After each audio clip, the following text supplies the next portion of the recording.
growing investors' confidence. The external sector has also shown improved performance on the back of key policy reforms, which has seen external reserves and diaspora remittances trending upward. The foreign exchange market has also witnessed significant development. The spread between official and BDC rates has narrowed significantly, with less volatility in foreign exchange market, indicating successful price discovery, increased market efficiency, and reduced arbitrage opportunities. Recent monetary policy measures to address macroeconomic challenges. Extreme economics. The Central Bank of Nigeria has been relentless in tackling the country's macroeconomic challenges head-on. Foremost among these challenges are those of inflation and exchange rate. While the data before us reveal concerning trends, we shall continue to take necessary action to improve Nigerian macroeconomic outcome. Our recent policy responses include raising the policy rate by 50 basis points to 26.75% in July 2024, with an asymmetric corridor of plus 500 minus 100 basis points around the MPR. Retaining the cash reserve ratio for other depository corporation and merchant bank at 45 and 14% respectively. Reinstating the open market operation as a primary tool for liquidity management, complemented by discount windows operation, treasury bill issuances, prudential measures, and moral suasion. We have increased minimum capital. Foreign exchange sales to bureau de change operators were recommenced to meet retail demand for also introduced to automate and streamline BDC operation for effective supervision. New monetary policy framework. This framework enhances our policy efficacy and provides a systematic to mitigating economic shocks. The IT framework is supported by a robust communication strategy, offering clear forward guidance to economic agents. These coordinated efforts and in these strategies as we navigate the current economic landscape. However, it is important to stress that curbing inflation necessitates a collaborative effort across all sectors of the economy and all levels of government. Achieving this requires a careful balance between stimulating economic growth and controlling price increases, supported the Nigerian economic. In conclusion, to signal a promising path towards recovery and stability. The Central Bank is committed to closely monitoring economic development and adjusting our policy as needed to ensure we achieve our goals of price stability, exchange rate stability, and sustainable economic growth. Thank you all for your attention. Thank you very much, the Governor of the Central Bank, for the presentation, represented by Dr. Musa. I think what we can glean from the presentation, that's the new management of the Central Bank, the situation they inherited when they assumed office, then the recent measures, monetary policy measures put in place, and the outcome, and then finally the future direction of monetary policy. Basically, the future that CBN is going to adopt inflation targeting, and I think this should be of interest to NES. I believe there's need maybe in one of the one-day seminar that we do to actually, look at this issue, because I know while I was there, we had examined the pros and cons and whether Nigeria was really. This paper cannot be discussed. It's just a keynote address. We go straight into the main issue for this afternoon, which is the PhD thesis presentation. And I have the honor calling Professor Aleke short presentation on this. Prof.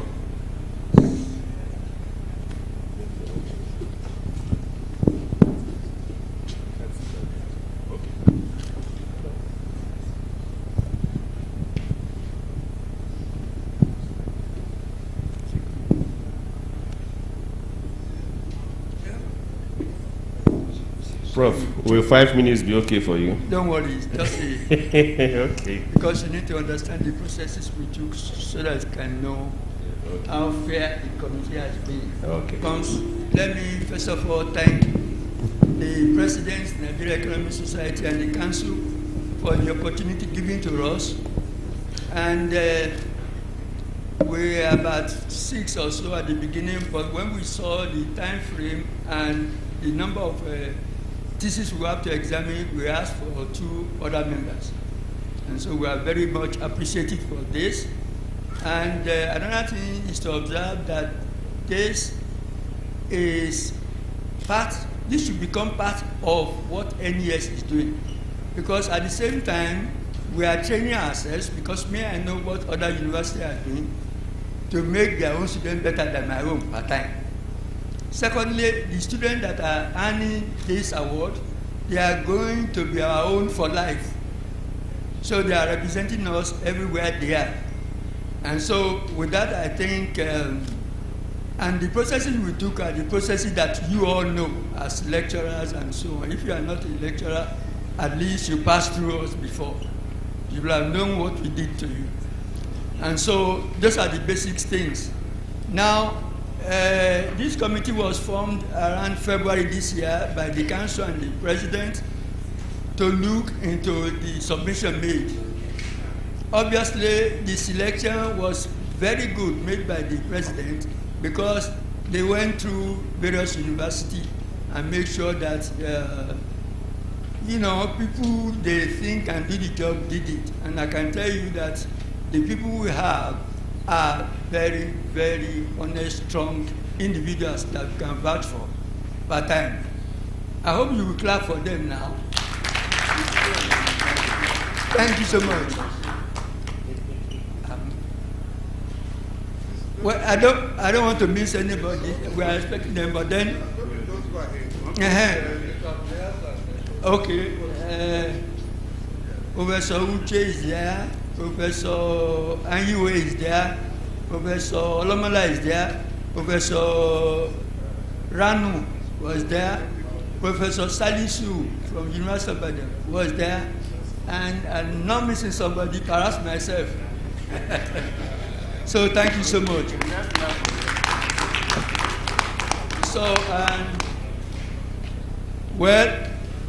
So what we did was that to make sure that we are fair to everybody, we ensure that each of the theses were assessed by minimum 2 persons, 2 of those assessors.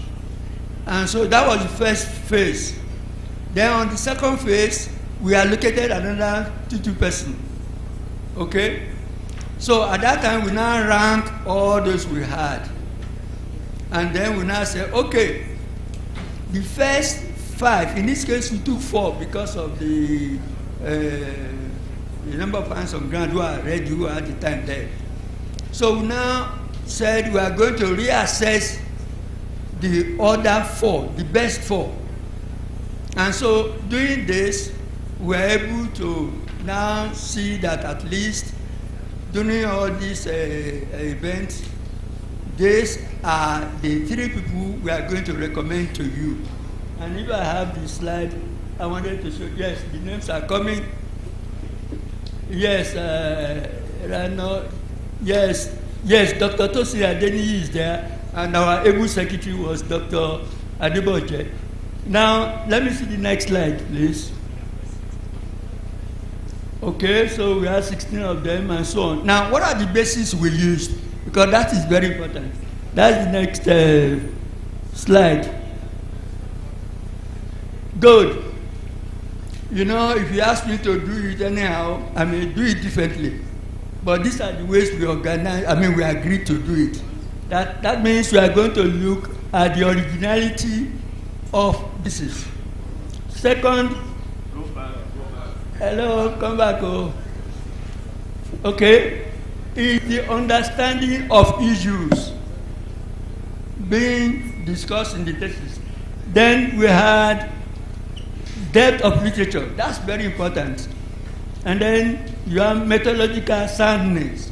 That depends on the method, but how is it that you are showing us that you understand that methodology?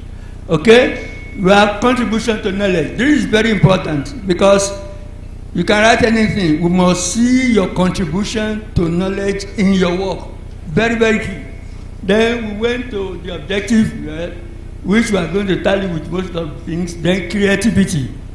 That depends on how individuals carried out their questions and objectives.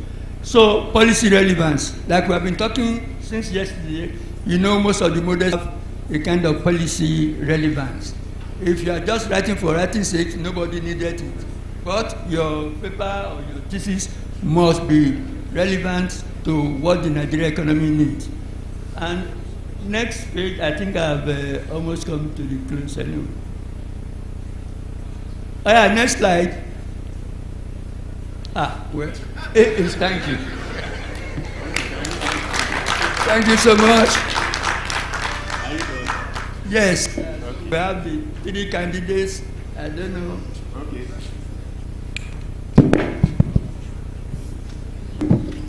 Thank you, Prof. I believe we've seen the criteria used for the selection of the candidates, and I think going through them, those criteria seem to be, robust enough for them to have worked with. So without wasting much time, let me call on the president of Nigerian Economic Society, Professor Adenikinju, to please come and make the presentation. Oh, sorry, please. Prof. Sorry, the candidates are supposed to make short presentation on of their work. So I will call on Mr. Jamilu Ilyas. Yeah. You have just 5 minutes. Good afternoon, everybody. My name is Dr. Jamilu Ilyasu from the Department of Economics, Ahmadu Bello University, Zaria. I'm here to present one of the finalists' thesis. But before then, I'd like to recognize the presence of my mentor, Professor Aliyu Sunusuda Pindadi, without whose efforts this wouldn't have been possible. Thank you, sir. Into the issues, I'd like to make some conceptual clarification. First, what is external pass-through? External pass-through is the extent to which changes in exchange rate is transmitted into inflation. It implies the elasticity of inflation to shocks emanating from nominal exchange rate. Another critical issue to the thesis is the issue of Sakaran effect. In this context, we selected 2 definitions. The first one is Sakaran effect, that is the SRE, occurred when headline inflation does not revert to core inflation, meaning that when you observe a non-convergence of the headline inflation towards the core inflation, you are having a phenomenon of Sakaran effect, meaning that food and energy prices have taken to hostage the inflation process. This definition was selected to allow us to test for the presence of Sakaran effect in Nigeria. Then the second aspect of the definition is it is defined as the ability of price setting firms and wage setting labor to raise prices and relative price shocks. And in this context, where relative price, we refer to prices when there is persistent increase in food and energy prices, it erodes real wages